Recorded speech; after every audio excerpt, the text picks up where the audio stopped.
السلام علیکم ورحمۃ اللہ وبرکاتہ۔ موضوع سامعین کرام، چینل جہزنون در درویش میں خوش آمدید۔ سلسلہ رابعہ بصری کے اندر رحمۃ اللہ تعالیٰ علیہ الحمدللہ تعلیم و تربیت، بیت، خلوت، شیخ طریقت، صحبت اولیاء، شریعت مطہرہ، طریقت کے بارے میں پچھلی ویڈیو میں ہم نے انشاءاللہ آپ کے گوش گزار کیا۔ اسی سلسلے کو لے کر انشاءاللہ ہم آگے چل رہے ہیں۔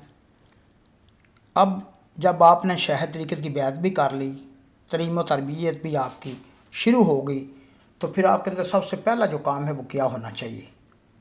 جو ہمارے شیخ نے بتایا، ہمارے اکابرین نے بھی بتایا، اور نبی پاک صلی اللہ علیہ وسلم کا بھی حکم ہے کہ اپنے اخلاق کو اور اپنے ادب کو بہتر کرو۔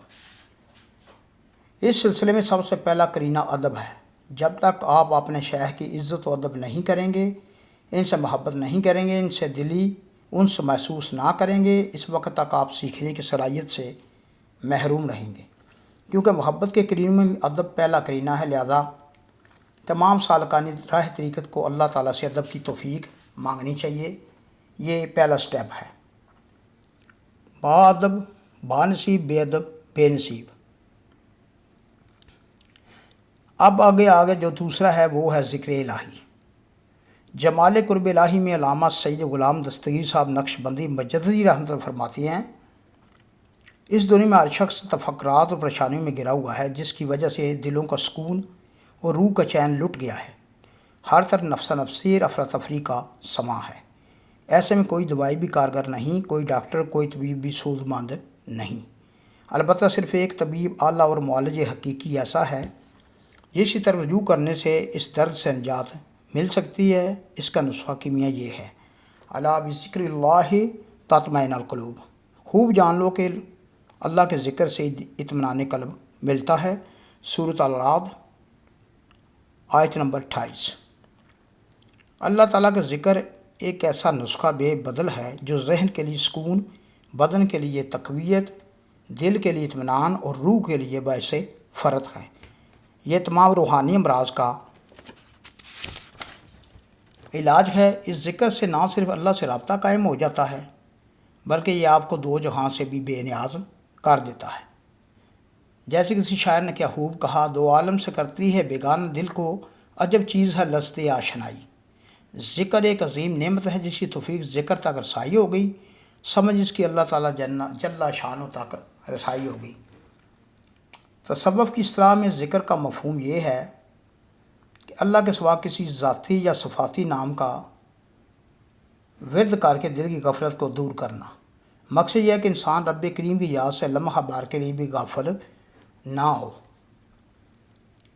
یعنی ایک سانس کے لیے بھی اس کی یاد سے غافل نہ ہو، شاید یہی تیرا آخری سانس ہو۔ قرآن کریم میں ہے: تسبح لہ السماوات السبع والارض ومن فیہن وإن من شیء الا یسبح بحمدہ ولکن لا تفقہون تسبیحہم انہ کان حلیما غفورا۔ اس کی پاکیزگی بیان کرتے ہیں ساتویں آسمان اور زمین، جو ان میں سے ہے کوئی چیز نہیں مگر عرش ہے۔ پاکیزگی بیان کرتی ہے اس کی حمد کے ساتھ، لیکن تم ان کی تصویر نہیں سمجھتے، بے شک وہ بردبار بخشنے والا ہے۔ سورہ ہے بنی اسرائیل آیت نمبر 44۔ ہر چیز خواہ جاندار ہو یا بے جان، وہ رب کائنات کی حمد کے گیت گا رہی ہے، اس سے کبھی بھی غافل نہیں ہوتے۔ یہ چڑیوں کی چہچہانے، یہ کوئل کی کو کو، یہ پی پی پی، قمریوں کی گرگگوں، آبشاروں کا شور، بادلوں کی کڑک، بجلی کی چمک، ہواؤں کی سرسرائیں، ان سب میں اللہ کی یاد اور اس کے ذکر کے ابدی اور سرمدی نغمے پوشیدہ ہیں جو ہم سمجھ نہیں سکتے۔ اللہ کے ذکر سے غفلت کا انجام۔ ادھر کائنات کے عرش اللہ کی حمد و ثنا کر رہی ہے، ادھر انسان جو عقل و شعور بھی رکھتا ہے وہ اللہ کی یاد اور اس کے ذکر سے سراسر غافل اور بیگانہ بن کر دنیا کے رنگ و بو میں ڈوبا ہوا ہے۔ حالانکہ اس بابت اللہ کی واضح تنبیہ موجود ہے: وَلَا تَكُونُوا وَالَّذِينَ نَسُوا اللَّهَ فَأَنسَاهُمْ أَنفُسَهُمْ أُولَئِكَ هُمُ الْفَاسِقُونَ۔ تم لوگ ان کی طرح نہ ہو جانا جنہوں نے اللہ کو بھلا دیا اور اللہ نے بھی ان کو بھلا دیا، پس یہی لوگ ہیں جو نافرمان فاسق ہیں۔